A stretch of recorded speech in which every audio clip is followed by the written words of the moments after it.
Salam alaikum mes frères et sœurs, je veux partager ce moment agréable avec vous sur la méditation d'un des versets coraniques que j'admire beaucoup d'ailleurs.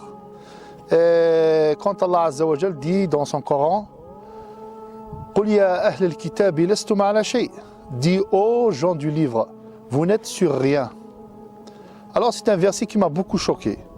Dire cette phrase un petit peu surprenante, cette déclaration, en quelque sorte qui me choque personnellement. Pourquoi un chrétien qui voue toute sa vie au christianisme, à l'adoration de Jésus, au jeûne, à la prière, aux bonnes actions, et puis après, le Coran vient nous dire et déduire et réduire tout cela à ce verset qui vraiment, à mon sens, me choque beaucoup. Et qui dit « قُلْ يَا أَهْلَ الْكِتَابِ لَسْتُمْ عَلَى شَيْءٍ » vous n'êtes sur rien. Alors j'ai beaucoup médité sur ce verset. Pourquoi, ô Seigneur de l'univers, les chrétiens ne sont sur rien? J'ai vu le tafsir, l'interprétation d'Ibn Kathir qui dit dans son fameux livre, le tafsir, قُلْ يَا أَهْلَ الْكِتَابِ لَسْتُمْ عَلَى شَيْءٍ أي في الدين. C'est-à-dire sur le plan religion, vous n'êtes sur rien. Alors si on médite bien, pourquoi ce rien? Et si on médite les choses, je suis parvenu à ce que je vais partager avec vous en ce moment. Donc Dieu nous invite et invite aussi les chrétiens à reconsidérer leur dogme, à reconsidérer leur religion. Est-ce que c'est la religion du Seigneur de l'univers ou pas? Alors si on médite bien la religion chrétienne, les chrétiens ne sont pas à l'aise avec ce mot en général, mais avec cette soi-disant vérité, sur le plan, c'est quoi la religion tout d'abord? La religion elle se divise en trois points essentiels. Il y a sur le plan de la foi, le dogme, la chose qu'on croit en nous comme vérité, qu'on accepte et qu'on croit comme vérité. Ce premier point, c'est le plus grand commandement, ou bien vouer un culte exclusif à Dieu, la ilaha illallah. C'est l'adoration de Dieu, l'appel de tous les prophètes pour l'humanité, pour rendre un culte exclusif au Seigneur de l'univers. Donc sur ce point-là, si on considère la foi chrétienne, est-ce que c'est l'adoration du Dieu unique? Malheureusement, non. C'est l'adoration de la créature, c'est l'adoration de Jésus, et non pas de celui qui l'a créé. C'est l'adoration, comme on dit, d'un homme que les chrétiens appellent, qu'il a un côté divin et un côté humain. C'est l'adoration de la Trinité, de la croix, du Père, du Fils et du Saint-Esprit. Et Dieu est un, en essence et en attribut et en tout. Dieu, Allah Azza wa Jal, soit dans le Coran, tout comme dans la Bible, a toujours expliqué que personne ne ressemble à Dieu. Même en hébreu, la fameuse phrase que les Juifs ne cessent de répéter, tout comme les musulmans d'ailleurs, Adonai Elohenu, Adonai Echad. Ishma Israël, Adonai Elohenu, Adonai Echad. Qui veut dire que, écoute Israël, l'Éternel notre Dieu est un. Et non pas trois. L'Éternel notre Dieu est un, c'est-à-dire n'adorer que lui. Il est unique en essence et en attribut. Donc sur ce plan-là, les chrétiens ont délaissé le pur monothéisme.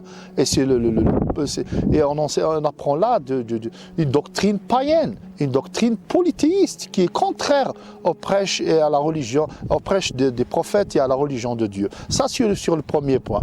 Le deuxième point important de la religion, c'est la charia, ou bien la loi, ou bien les commandements de Dieu.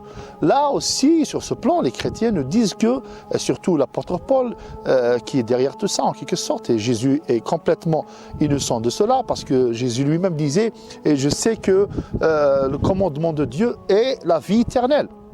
À celui qui est venu à Jésus lui dire « Bon maître, que dois-je faire pour hériter la vie éternelle ?» Et Jésus lui dit, le corrige tout d'abord, et lui dit « Pourquoi m'appelles-tu bon? Dieu seul est bon. » Et d'une autre part, il lui dit « Tu connais les commandements. » C'est-à-dire pour avoir la vie éternelle, il faut pratiquer le commandement de Dieu, la loi de Dieu. Le halal et le haram, comme en islam, c'est la loi, il faut la pratiquer. Donc sur ce plan-là, les chrétiens se disent qu'ils sont débarrassés de la loi parce que par la mort de Jésus sur la croix, il a aboli la loi qui est une malédiction pour eux malheureusement.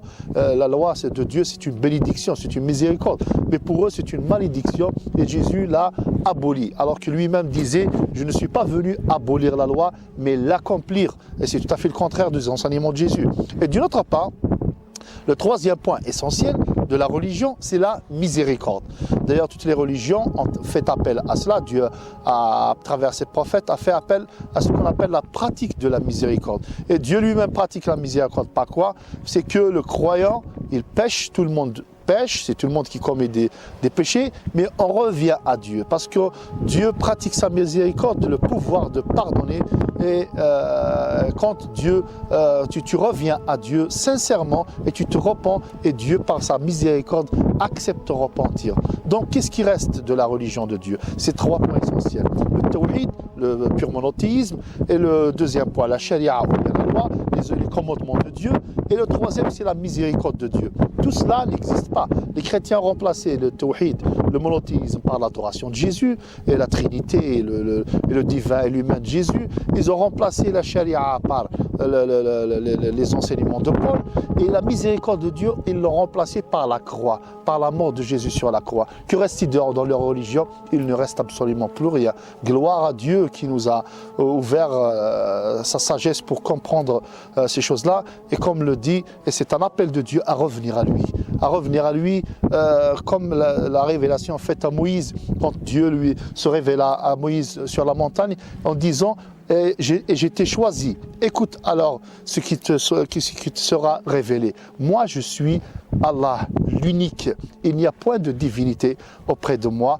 وأنا اخترتك فاستمع لما يوحى إنني أنا الله لا إله إلا أنا فاعبدني وأقم الصلاة لذكري. Adore-moi alors, voue-moi un culte exclusif et vivre dans son invocation. Qu'Allah Azza wa Jal nous guide tous sur la vraie religion de Dieu. Wassalamu alaikum. Bismillahir Rahmanir Rahim.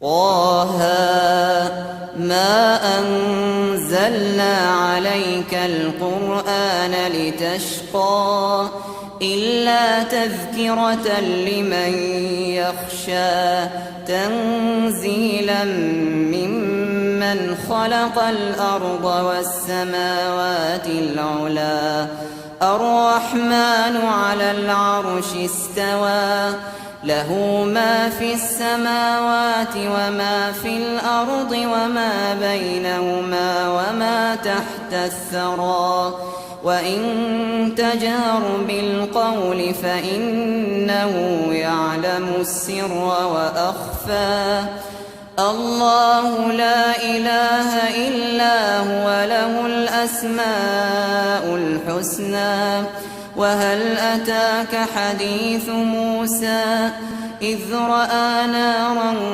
فقال لأهلهم كثوا إني آنست نارا لعلي آتيكم منها بقبس أو أجد على النار هدى فلما أتاها نودي يا موسى إني أنا ربك فاخلع عليك إنك بالوادي المقدس طوى وأنا اخترتك فاستمع لما يوحى إنني أنا الله لا إله إلا أنا فاعبدني وأقم الصلاة لذكري إن الساعة آتية أكاد أخفيها لتجزى كل نفس بما تسعى فلا يصدنك عنها من